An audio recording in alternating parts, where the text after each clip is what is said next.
Sup, nerds? Let's talk.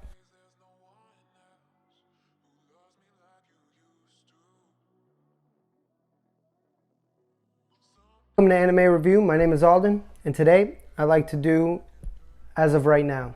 This is a series where I talk about my favorite things about anime, such as animation, animators, intros, outros, cast of characters, etc., etc. So today for you, I have my top 5 anime villains, and this is as of right now because new animes come out, new seasons of things. So as of right now, it may not be a perfect list, but comment down below who you like, comment if I'm wrong about somebody, and let's get into it. First guy I got for y'all is Light Yagami, Death Note.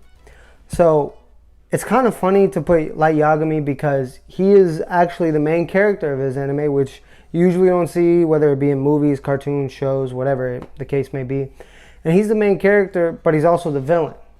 And the reason I put him 5 is because he's a villain that he isn't like fighting proficient. Like, yeah, him and L had that fight, whatever, but that's not really, he's not gonna take down a whole army with that. But he was doing things intellectually that we haven't seen in a lot of animes. I'm sure he's one of, I don't know how you would compare anime knowledge because it's kind of a tough thing to compare because each anime has its own different levels of intelligence. But I'm sure he's, whenever they do the smartest anime, whatever, he's usually in the top 10, top 5. And to me, he was genius. Now, of course, he did get some lucky breaks, his dad being the lieutenant, so he had some privileged information, but he still had to, he set the trap for his Death Note. So if anybody came snooping around, he'd be able to, that's gone.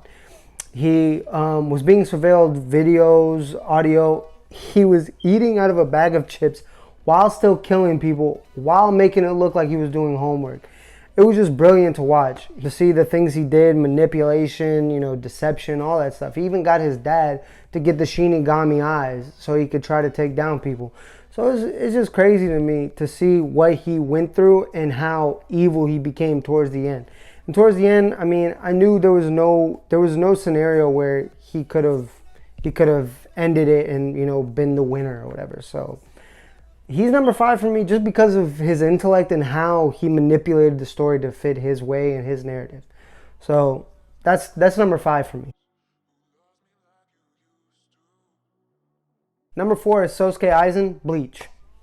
So Sosuke Aizen is honestly, I realize I just talked about manipulation and intellect with Light Yagami because that's all I could talk about. But with this anime, with the way that his Zanpakutos work and all those things, he has possibly one of the most OP Zanpakutos in the anime. His Zanpakuto, which he fooled a lot of people into thinking until they found out the truth about it, but his Zanpakuto, if you look at it, you're pretty much in a form of Genjutsu, referencing to like a Naruto type thing, but like it's mind control. Like he can make you think you've killed him, but you're killing your own people, like we saw. He laid out his plan that he set out to achieve, and he did it, to an extent. Obviously he didn't get all the way to the top, but because Ichigo stopped him, but he got people to join his cause.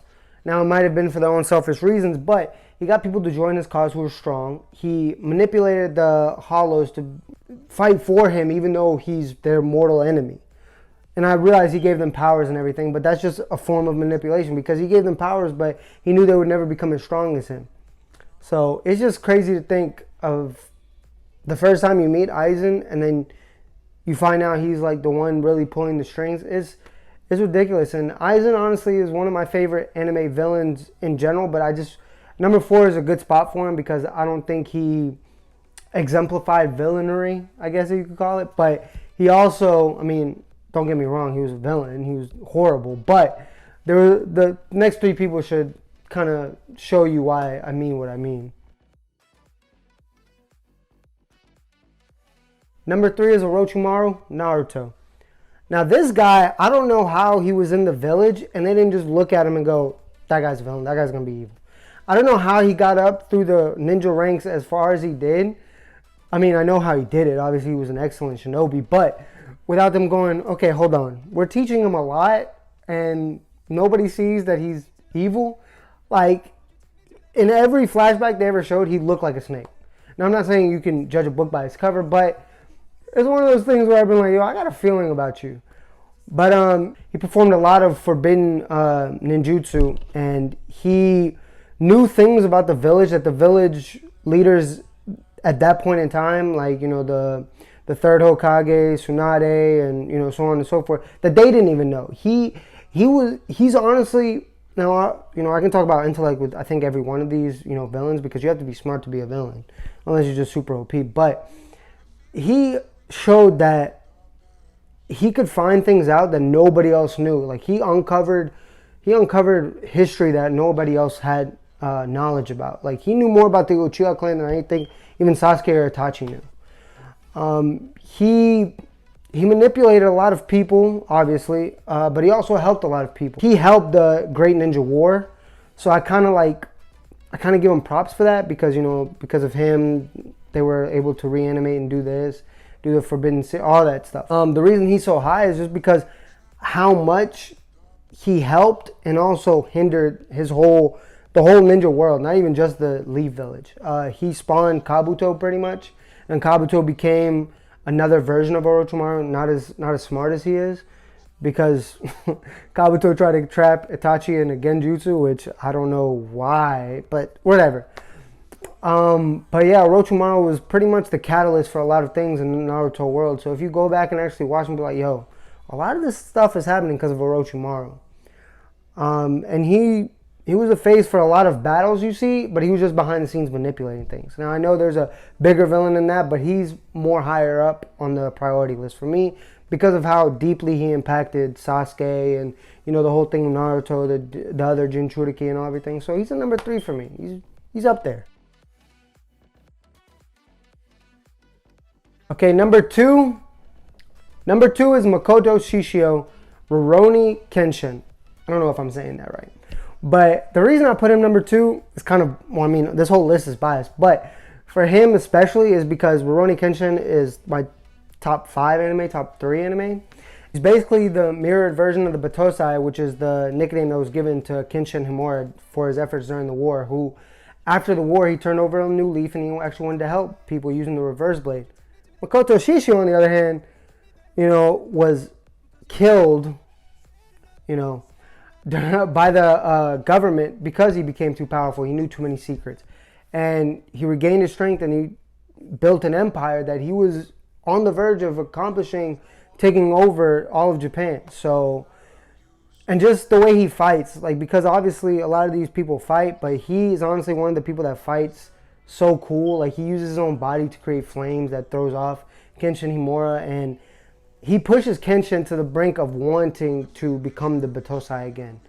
And that's another thing I like with villains, to push protagonists past their limits, to make them do things they didn't want to do, things they didn't know they could do. So he gets a little boost because he pushed Kenshin to do things he didn't want to do and things he didn't know he could do.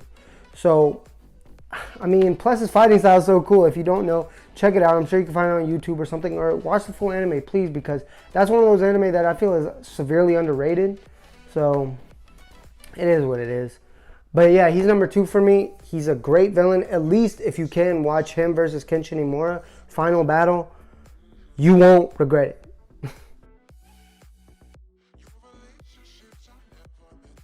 Number 1, Frieza, Dragon Ball Z.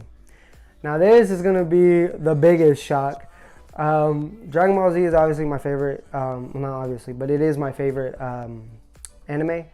It's the one I grew up on. And Frieza is honestly the best villain, in my opinion, obviously, in anime history, because he's strong. There was legends and lore about him. Vegeta mentioned it several times that we just don't want to fight Frieza. So did King Kai. He pushed another villain, pushing the protagonist to do things he didn't know he could do. He pushed Goku to become something that was only talked about in legend. Their fight might have been, you know, it always gets ranked as the longest fight in anime history, whatever, but that doesn't mean it was a bad fight. It doesn't mean it was a bad battle. Plus, he showed how villainous he was till the bitter end. Now, I'm not talking about Super and stuff like that. And when he came down to Earth, he tried to kill Goku. You know, he got worked by Trunks. We're not talking about that. I'm just talking about Namek, Frieza, the Frieza Saga, which I guess that was the Trunks thing, was Frieza Saga, but I don't count that. But yeah, he pushed every single Z fighter. He made them all get stronger. I mean, Piccolo got a major power boost just for Frieza. So it's funny. I mean, because it's a meme now, but it's just funny that, you know, every single time somebody's like, yeah, I'm kicking Frieza's ass, we're about to win, we don't need Goku. He's like, oh, this isn't my final form. And then he pulls out another form, which I mean, his final forms are my favorite form. But the one where he looks like some kind of creature out of like Narnia or something, I didn't like that one. I didn't need that one. But obviously the final fight with Goku, you know, everything is, you know, 5 minutes, which equals 3 hours apparently. The world is falling apart, everything around them, and they're just focused on each other. And it's still beautiful to watch, you know. I'll watch it every now and then whenever I get bored or something. I'll just be like, I watch Frieza versus Goku again. And it's still amazing to watch and see, and just see how deceptive he tried to be till the bitter end. He tried to hit Goku with a Destructo Disc, like whatever, copycat image of it, after Goku gave him energy to try to escape, and you know, that's the crux of Goku. But I'll talk about anime protagonists with, you know, character flaws that let things like that happen. Please like, share, subscribe. Let me know what you thought about my list down below. Tell me if I'm wrong, tell me if I'm right, tell me who you would add, who's your 5. Be on the lookout for a video Friday, and I'll talk to y'all soon. Keep watching.